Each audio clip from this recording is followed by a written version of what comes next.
Ya lo tengo a Pedro Donoso Müller, o Müller, ¿cómo debo decirlo? Mi doctor, bienvenido. Hola, buenas tardes, Fabricio. Suelen, qué gusto. Müller nomás. Allá, Así, muy bien. O, o simple. como, o como los alemanes, Müller. ¿Ah? No, porque ni siquiera es alemán. Müller es un apellido bien común en Europa, finalmente, pero es de origen belga, el de mi tatarabuelo, no sé. Muy bien, doctor, muy Nunca bien. cuento bien esta historia y mi mamá se enoja un montón, pero Que nunca me no, que no acuerdo cómo es. escuche, que no escuche tu señora madre. A ver, doctor, eh, quiero empezar con el análisis de Pedro Donoso sobre esta coyuntura con la cual ha comenzado la semana. Hay una denuncia pública de un portal digital, del portal digital Aposta. El gobierno se tomó más de 28 horas para emitir un comunicado muy escueto, muy político, donde responde, creo yo, para mi gusto, sin responder, creo yo.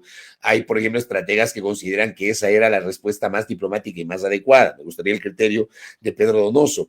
Por otra parte, se anunciaba un mensaje a la nación, se anuncia un mensaje a la nación para hoy a las 8 de la noche.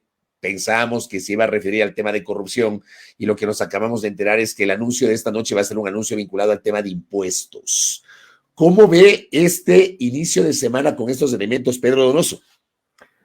Muy complejo, Fabricio. Yo creí que, digamos, el proceso electoral iba a congelar cualquier tipo de dinámicas, pero esto es del Ecuador, ¿no es cierto? Y en el Ecuador finalmente nunca hay nada certero, siempre un hecho que explota puede alterar finalmente el escenario futuro y lo estamos viendo ahora. Creo que lo que hizo el gobierno fue lo que los administradores de crisis denominamos o denominan un mensaje de espera, ¿no? Un mensaje de espera que puede, digamos, profundizar el tema o que puede congelar el tema dependiendo de la narrativa que puedas utilizar. A mí me parece escueto, me parece que no contribuye, sobre todo al mandato número uno en una crisis que es la desmitificación.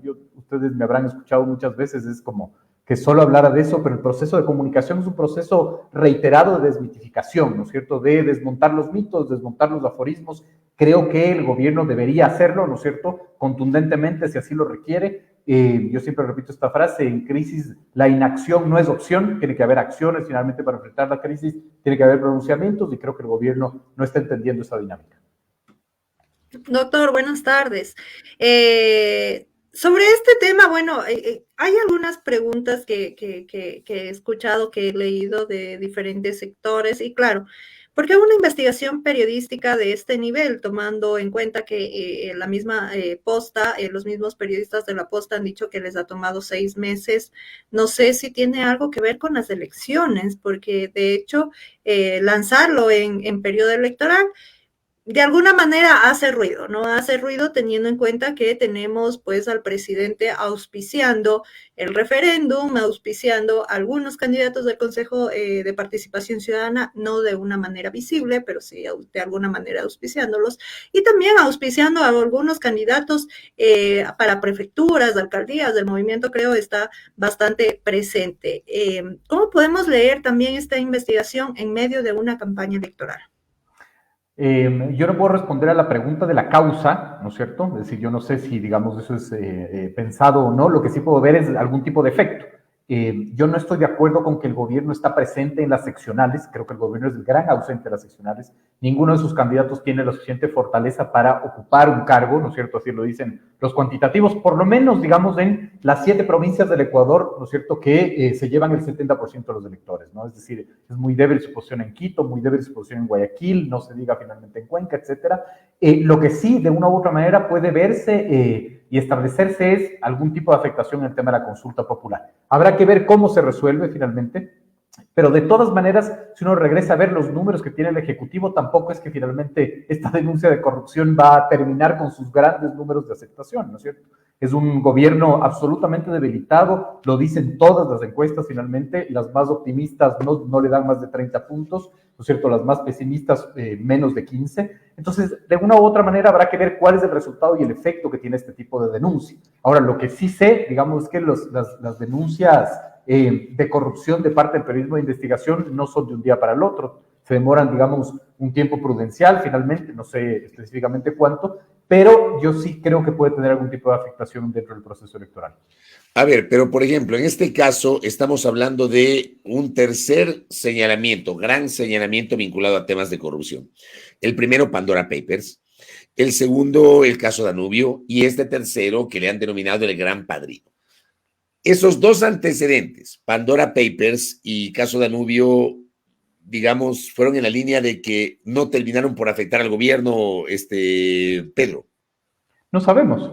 No sé si ese 12% que hoy valora mala la gestión de Lazo tiene que ver con eso o tiene que ver netamente con su gestión. Es decir, habría que ser un poco más profundos en eso. Lo que es supremamente interesante es que, digamos, sí tenemos una lógica de, como sociedad, de tolerar la corrupción dependiendo del bando que venga, ¿no? Es decir, para mí es exactamente igual de grave, ¿no es cierto?, la denuncia del caso de Danubio como la denuncia en contra del presidente del gobierno de Galápagos que falsificó una prueba de COVID para poder asistir a un gabinete, no sé si ustedes recuerdan. Es decir, los escándalos de corrupción son pequeños y grandes, sí, pero va demostrando finalmente la tolerancia más o mayor o menor que podemos tener como sociedad de este tipo de actos, ¿no? Y eso también es bastante preocupante. No nos olvidemos finalmente el allanamiento al exministro de Agricultura, por ejemplo, que también, digamos, si se deriva del caso de Danubio, también, digamos, es un escándalo de corrupción. Es decir, es grave finalmente que nos vayamos olvidando de los casos de corrupción porque, digamos, un hecho detonante siempre esconde al del día anterior en el Ecuador, ¿no? Eso es casi pan de cada día. Ahora, tal como lo dijo Fabricio hace unos minutos, doctor, se espera un mensaje a la nación el día de hoy y resulta que no se trata de este tema que ha escandalizado a un buen sector político, económico, social, en fin, sino que serán anuncios económicos y sobre todo de impuestos. ¿Cómo tomar esta postura que tiene el gobierno con respecto a este tema de quedarse callado y más bien apuntar hacia otro lado que también, si bien se estaba esperando, no es lo que se esperaba exactamente el día de hoy o ayer? Lo que les decía, ¿no es cierto? En crisis la inacción no es opción, finalmente, y sostener una cadena nacional que pudo quizás haber estado ya planificada, ¿no es cierto? Pero sostenerla en esta coyuntura y no referirte al tema, a mí me parece una torpeza, digamos, me parece una torpeza de entendimiento. Es como seguir una línea sin entender el agua en el que te estás, digamos, en el que estás nadando, en el que te estás desarrollando, ¿no? Obviamente, además del mito alrededor de lo que diga el presidente hoy en la noche, es una cortina de humo para olvidarnos del caso de corrupción, por ejemplo, ¿no? Entonces, desde el inicio ya se deslegitima el anuncio presidencial. Entonces, creo que no se está midiendo eso. A mí me parece una torpeza gigantesca y creo que no se está midiendo. No sé si es que finalmente con la intención de hacer una cortina de humo o de mantener una estrategia prefabricada, ¿no? ¿Cómo le ves para cerrar esta parte de la entrevista? ¿Cómo entiendes el hecho de que varios de los grandes medios nacionales no le dieron eco a esta denuncia de la Posta? Yo creo que va de a poco, ¿no? Creo que va de a poco dependiendo cómo se va desarrollando, porque de Amazonas hoy se hizo eco no específicamente de la denuncia, sino de la apertura de una indagación previa de parte de la Fiscalía. Entonces, creo que de a poco, de una u otra manera, se va, digamos, estableciendo o va generando, digamos, más eco al tema, ¿no? Correcto. Pasemos a hablar del tema de la campaña. Y empecemos por el debate. ¿Qué sensaciones te dejaron los debates de los candidatos a las prefecturas? No sé cuántos lograste ver, si pudiste monitorear solo el de Pichincha, si también viste el de Guayas o algún otro debate que puedes haber observado. ¿Y qué valoración le das tú a este ejercicio democrático del pasado domingo? Por mi trabajo, digamos, monitoreé el de Manabí, el de Guayas, el de Azuay y el de Pichincha, finalmente, ¿no? Mucha gente me dijo, pobre, qué sacrificado, pero creo que hay que hacer dos tipos de análisis, ¿no es cierto? El análisis sobre el fenómeno, sobre el instrumento y el análisis anecdotario, quizás, ¿no es cierto?, de la anécdota. Yo creo que el debate es un bien público y la ciudadanía y la sociedad tiene que apersonarse y hacer carne finalmente al debate. ¿Qué quiero decir con esto? Que independientemente de que nos haya gustado o no, de que la gente ve los debates o no, de que se insultaron, lo que sea, hay que sostener el debate como una herramienta fundamental. Después lo vamos perfeccionando, ¿no es cierto? Pero muchas veces se crea al revés de la lógica, se cree que tenemos que tener cultura democrática y política para tener debates, cuando es al revés. Se tiene que tener debates para empezar a fomentar una cultura democrática y política. Eso es fundamental. El avance de que la reforma al Código de la Democracia haya establecido al Ecuador como uno de los 3 o 4 países de América Latina que tienen obligación legal para debatir, eso es fundamental. Y no podemos dejar finalmente que por la dinámica del debate, por el número de candidatos, por la anécdota X, Y o Z, se terminen finalmente los debates. Porque los únicos, digamos, perjudicados vamos a ser nosotros. Es decir, la gente tiene que consumir más política, pero solo consume más política si hay oferta, ¿no es cierto?, de consumo de política. Ese es como el análisis más macro. Con el análisis más micro sí requiere finalmente el que se perfeccione el procedimiento del debate, ¿no es cierto? Aquí se utilizó una metodología muy parecida a la que un think tank, el Grupo Faro, utilizó en los debates del 2019, ¿no es cierto? Entonces, finalmente, la metodología era respetar mucho, ¿no es cierto?, el que no haya tanta incomodidad de parte de los candidatos porque era voluntario asistir, ¿no? Entonces, evidentemente, no asistieron un montón de candidatos, ¿no es cierto? Pero ahora, como ya hay la obligación legal, yo creo que el Consejo Nacional Electoral sí puede ser más agresivo finalmente en la metodología del debate. ¿Qué quiero decir con esto? Que el moderador debería tener un rol mucho más protagónico, debería poder hacer contrapreguntas, ¿no es cierto? Debería tener un papel, digamos, mucho más importante el moderador en sí mismo, porque no tienes la posibilidad de que los candidatos no quieran asistir, ¿no? Entonces, eso le da un margen de maniobra mucho mayor. Creo que la metodología no fue la adecuada. Creo que hay que perfeccionar mucho la metodología. Entiendo perfectamente que debe ser o que más bien es muy complejo con un número alto de candidatos, pero yo creo que se ha hecho un buen esfuerzo y creo que hay que mantener finalmente este formato y no hay que poner en tela de duda al debate como un bien público y como una herramienta. Doctor, ahora, digamos, esta es una pregunta que se ha mantenido durante los últimos meses, ¿no? ¿Cómo mira usted este tema de tener un debate para prefecturas y alcaldías? Porque se estila tener, pues, para presidente y no para alcaldías y prefecturas. De hecho, este es el primer debate que yo puedo ver que se realiza sobre este tema. Se han invitado a candidatos siempre a espacios de organizaciones sociales para escuchar a los candidatos a la alcaldía, candidatos a la prefectura, pero digamos, de una forma estatal es la primera vez que se lo ve. ¿Cómo mira esto? ¿Es servible? ¿En realidad sirve no solamente para el ciudadano, sino también para el debate político? Totalmente, totalmente, y no tengo ni un poco de duda al respecto. Mientras más democracia, mejor. Siempre finalmente el lado es mientras más democracia, y la democracia se establece en la deliberación. O sea, necesitamos finalmente poner de cuerpo entero, ¿no es cierto?, a los candidatos, sacarlos de su zona de confort, del baile de TikTok, ¿no es cierto?, digamos, la foto hermosa de Instagram, ponerles la prueba, ¿no es cierto?, y hacer que la deliberación y el escrutinio social sea la prueba de fuego para los candidatos. Es que eso es fundamental, y es fundamental finalmente que ofertemos más a la ciudadanía. Vamos a equivocarnos, ¿no es cierto?, como sociedad. Sí, la gente no va a tener interés al inicio, pero esto es de a poco finalmente. La cultura democrática se va construyendo de a poco. A mí me parece que es fundamental y ojalá habría debates entre concejales, entre candidatos a juntas parroquiales, es decir, debates finalmente en todo lado. Debates entre los candidatos a la consejería, al Consejo de Participación Ciudadana, por ejemplo, es fundamental. Es decir, tenemos que dar más información.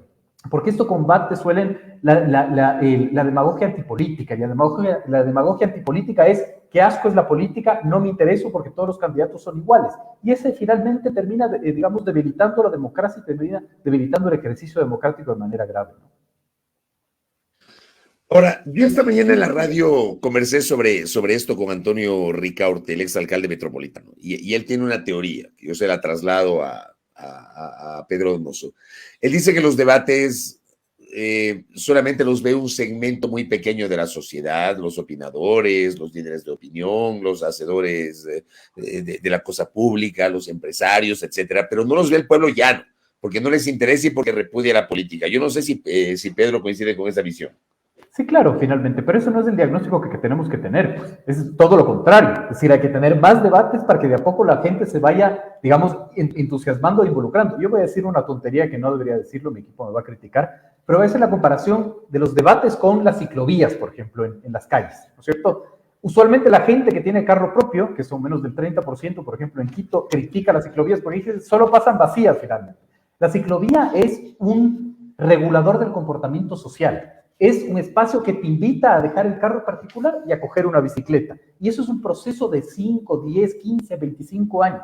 Para mí los debates son exactamente iguales. Es decir, esta no es la discusión de quién consume o no finalmente, sino es la discusión de, mientras mayor oferta para que el escrutinio social sea un regulador de comportamiento, si damos más información a la ciudadanía, por más de que la ciudadanía al principio no lo consuma, y lo consuma un pequeño grupo de la población, pero la lógica no es quitar eso, es seguir con eso para que la gran población empiece a familiarizarse con ese proceso y ese, digamos, tema. ¿A quién no le conviene? A los políticos, no les conviene debatir.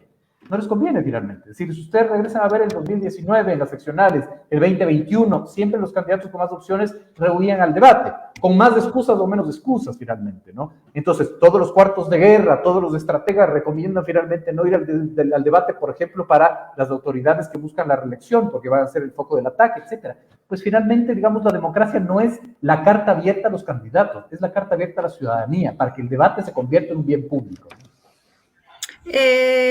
Doctor, hablemos un poco de lo que algunos analistas han dicho, ¿no? Y es ganador y perdedor, los grandes ganadores y los grandes perdedores de los debates.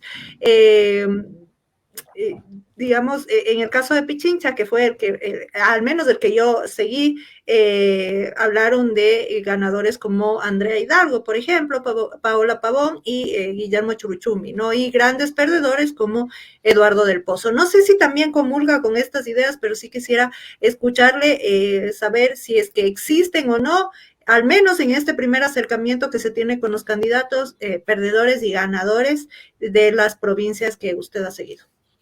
Es interesante porque otra vez, digamos, el debate entra en la zona de funcionalidad de los cuartos de guerra, finalmente, ¿no es cierto? Entonces, yo posiciono a mi candidato en redes sociales como el gran ganador del debate, cuando en verdad, digamos, desde el análisis político es muy difícil establecer indicadores que te digan quién fue el gran ganador o quién fue el gran perdedor. Es mucho más complejo, ¿no es cierto? Porque puede haber muchísimos medidores, muchísimos indicadores. Si es que el candidato es sobre el que más hablaron, si es que el candidato logra desmitificar y posicionar algo, por ejemplo, ¿no es cierto? Si es que el candidato logra desvirtuar las acusaciones, si es que el candidato logra mayor reconocimiento.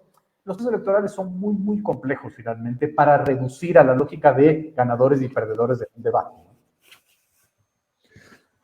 O sea, ¿usted no cree que a estas alturas, a 3 semanas de las elecciones, aquí se puede hablar de que alguien ganó y alguien perdió?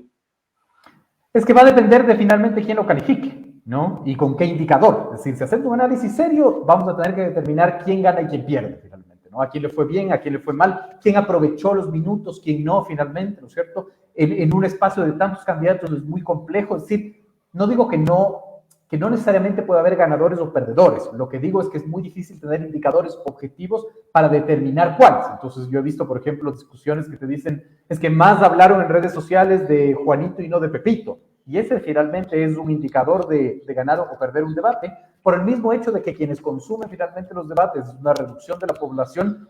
No sé si es que hay una incidencia específica en, por ejemplo, el voto, si es que ese es el indicador para determinar quién gana o quién pierde, ¿no? Es decir, es muy complejo para reducirlo en tema de ganadores y perdedores, como les digo. Ahora, digamos, yo vuelvo y repito, como lo dije ayer, hubo ciertos candidatos que a mí me llamaron la atención en el debate, por ejemplo, de Pichincha, pero siento que en su gran mayoría, algunos son prácticamente un relleno porque propuestas como tal, no presentaron.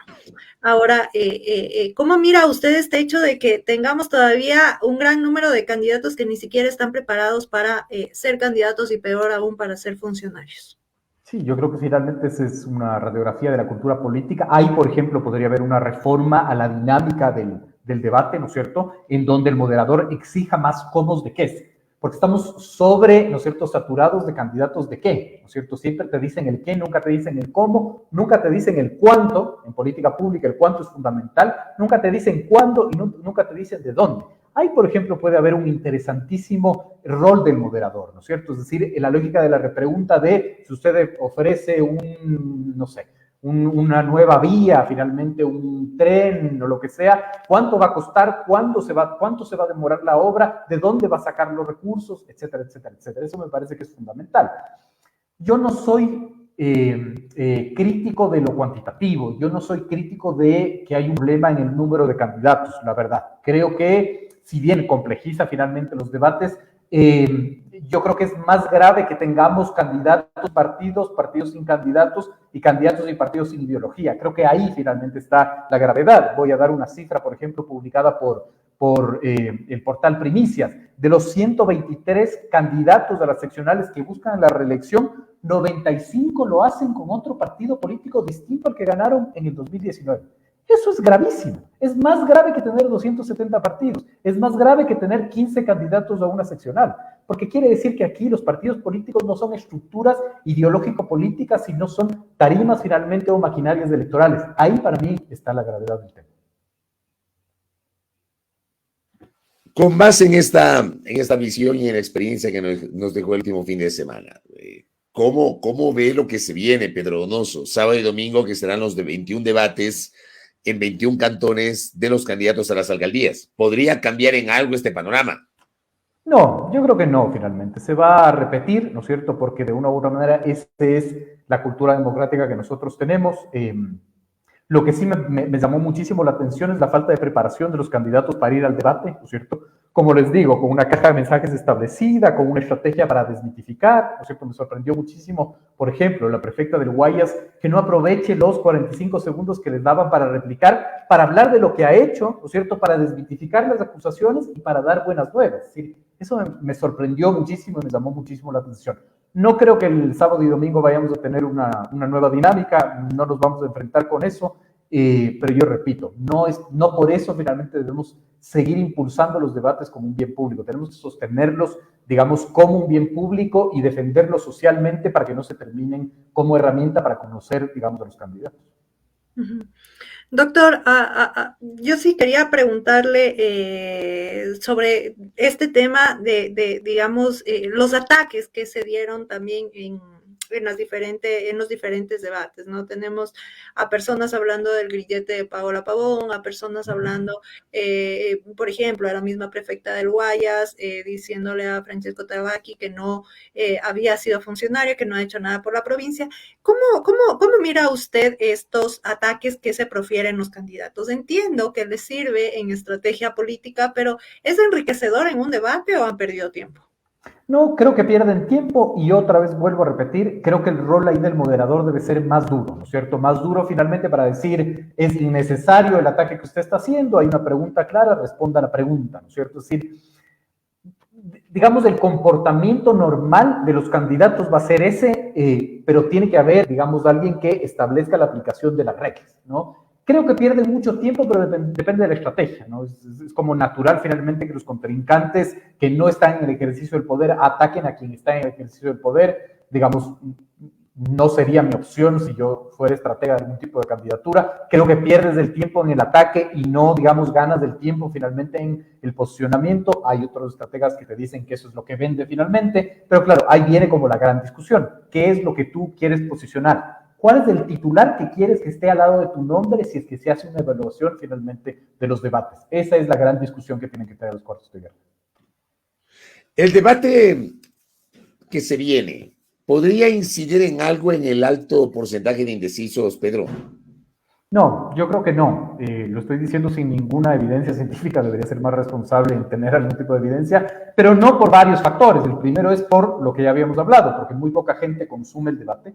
Segundo, finalmente, porque, ¿no es cierto?, los indecisos están en un nivel supremamente sorprendente, depende de la encuesta, pero varían entre 70, 60, 50, y además los que ya están decididos hay un alto porcentaje de votación o de intención de voto nulo. Es súper interesante finalmente esto, ¿no? No creo que los debates, digamos, ni vayan a reducir finalmente la indecisión, ni vayan a marcar finalmente el favoritismo por un candidato. Creo que eso parte por otros indicadores, como les decía, ¿no? La complejidad del proceso electoral es inmensa, súper interesante porque además se va confundiendo los distintos, digamos, valoraciones. Una cosa es un candidato con una buena imagen, otra cosa es con una buena valoración, otra cosa es con un gran conocimiento, otra cosa es con credibilidad y otra cosa es con intención de voto. Si no hay que regresar a ver al Paco Moncayo del 19, ¿no es cierto? Que tenía gran credibilidad, gran reconocimiento, gran valoración de gestión y muy bajo, digamos, intención de voto.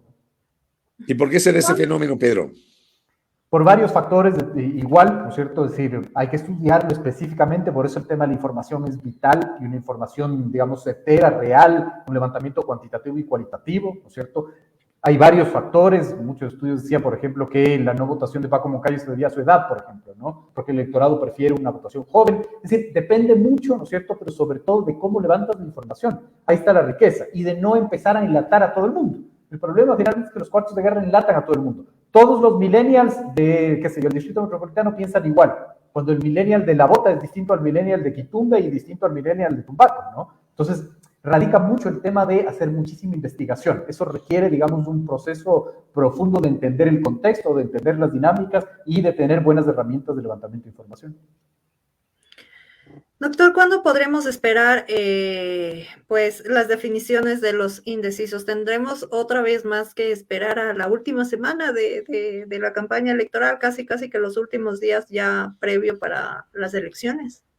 Es una pregunta difícil, voy a lanzar una hipótesis porque no tengo la respuesta además científicamente sustentada, pero creo que están pasando tantas cosas en el Ecuador, ¿no es cierto?, que el proceso eleccionario yo creo que no está en las prioridades de la gente. Si la prioridad ahorita de la gente es que salgas y no te maten, la prioridad ahorita de la gente es tener trabajo, entonces hay tanto ruido, ¿no es cierto?, en la sociedad y en la dinámica contextual que es difícil que la gente finalmente pueda decidirse. Ahora, es un histórico, ¿no es cierto?, en el Ecuador, yo creo que en Latinoamérica, esto de la votación a último minuto, ¿no es cierto?, y también es un histórico que el indeciso, digamos, oculte cuál es, digamos, su verdadera intención o su verdadero voto. Ahí también operan otras cosas finalmente, ¿no? Es decir, no sé, el anticorreísmo, por ejemplo, puede entenderse como un estatus social, ¿no es cierto?, que muchas veces finalmente es todo lo contrario cuando estás en la urna, ¿no es cierto?, etcétera, etcétera, etcétera. Es decir, es un tema bastante complejo de medir y sobre todo de entender. Ese es el voto vergonzante. ¿El voto oculto termina siendo voto vergonzante? Eso es lo que dicen los expertos finalmente, ¿no? Pues sí es medio como complicado ese término, pero además sucede mucho finalmente en regiones como Latinoamérica, ¿no? Es decir, yo no tengo la confianza de al encuestador decirle lo que va a suceder. Por eso yo soy más creyente de los cualitativos que de los cuantitativos. No, yo no creo, por ejemplo, que las encuestas mienten. Yo creo que hay encuestas muy serias en este país que hacen un muy buen trabajo, cualquiera que sea, obviamente que publiquen su metodología, pero en sí la herramienta tiene una limitación, y esa limitación finalmente es, yo creo que la dinámica social. Muchas veces lo que se dice, ¿no es cierto?, el voto oculto o la no indecisión o incluso el mismo populismo antipolítica que te digamos, que te origina o que te obliga a decidirte el momento que estás frente a la urna. Doctor, sí quería preguntarle, aprovechar que está con nosotros para preguntarle cómo mira esta campaña electoral, ¿no? Muchos candidatos se han volcado al TikTok y al Instagram para poder captar todos esos votos, sobre todo millennial, que entiendo que va a ser un muy buen porcentaje en estas elecciones, ¿no? ¿Cómo mira la campaña electoral de estas seccionales 2023?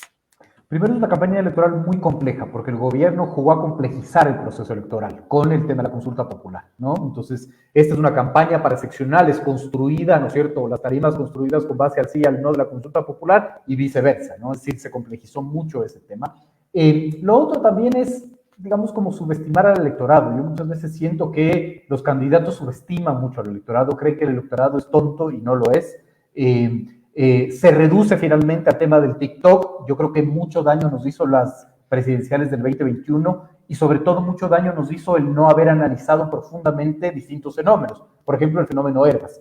El fenómeno Herbas, que además se redujo, como es clásico en nuestra sociedad, a creer que fue el candidato que sacó una muy buena votación porque hacía muy buenos videos de TikTok. Yo no creo finalmente aquello. Creo que se debe a un montón de factores, ¿no es cierto?, a la estructura de la izquierda democrática. Los resultados de Herbas, por ejemplo, en el sur de Quito son muy interesantes de analizar, hay que estudiarlos finalmente, porque ser un voto cautivo de la Revolución Ciudadana que se transfirió a Herbas. Es decir, creo que el daño que hizo la presidencial del 2021, ¿no es cierto?, está pasando factura. Vamos a ver un montón de videos de TikTok que ojalá, digamos, hagan que los políticos vuelvan a entender que, digamos, las redes sociales son un medio, no es un fin, y que finalmente también los jóvenes, los millennials consumen contenido. No es que automáticamente yo estoy en TikTok y por eso el millennial va a consumir contenido político en TikTok. No funciona así, ¿no? O sea, no es, por ejemplo, el hecho de que por ahí, no sé si tú viste un video en TikTok de un candidato en playas, en el Cantón General Villamil, que ahí aparece con otros muchachos y emulan al Super Saiyajin de Dragon Ball Z, ¿no? Y se transforma. Digo, eso no basta. Es que no basta finalmente, y esto lo decía un especialista en estrategias digitales que me pareció muy interesante, no recuerdo su nombre, pero decía el problema de que, ¿no es cierto?, hagan este tipo de ridículos, es que ya todos van a hacer lo ridículo, y en mi mente como votante no me voy a acordar cuál era el del Super Saiyajin, o cuál era el de Maná Maná, ¿no? Es decir, digamos, a la larga todos son lo mismo, porque todos hacen bailes interesantes, chistosos, ¿verdad? pero finalmente la gente sí tiene algún tipo de criterio y conciencia cuando vota. Entonces, eso no suple el tema, ¿no es cierto? Hay que tener candidatos que te expliquen el cómo. Las propuestas de campaña son importantes, no digo que no, y lo que hay que hacer es establecer un punto medio. Ok, haz canción simpática y graciosa en TikTok, pero comunica tu propuesta, no solo repitas maná, maná, o me voy a tomar una cerveza porque me tomo una cerveza, ¿no? O sea, a ti no te gusta el maná maná. Me pareció lo más ridículo. Sí. Oye, y la última. ¿A ti cuánto ruido te hizo que un candidato a la prefectura del Guayas, el señor Jorge Triviño, plantee que todos los candidatos se sometan a una prueba del polígrafo para ver quién en verdad quiere servir a la provincia? Digamos, otra vez son, digamos, este tipo de acciones que pueden causar risa en el electorado, pero no te van a causar finalmente esta intención de votar. Les digo, o sea, la ecuación del proceso eleccionario es tan compleja, ¿no es cierto?, que tú tienes que establecer, como les decía, este proceso además en orden, porque primero una campaña electoral no se gana 2 meses antes, no se gana 6 meses antes, se gana 1 año antes. Es decir, tienes que tener un nivel de reconocimiento, pero además tienes que ganarte ese nivel de reconocimiento, después tienes que crear empatía con una narrativa, por ejemplo, digamos, emocional, pero después también tienes que respetar al electorado con una narrativa con data para lograr credibilidad. Con eso subes tus niveles de credibilidad y después empiezas a trabajar en intención de voto. Es todo un proceso muy complejo como para que finalmente todo empiece y termine con llevar un porro de marihuana al debate, tatuarse o pedir prueba del polígrafo. Correcto. Pedro Donoso Müller, gracias por el tiempo. Que tengamos una buena noche. No, a ustedes muchísimas gracias. Siempre un gusto estar con ustedes. Un abrazo. Muy amable a Pedro Donoso que ha estado con nosotros haciendo una valoración de los debates y también de la situación política.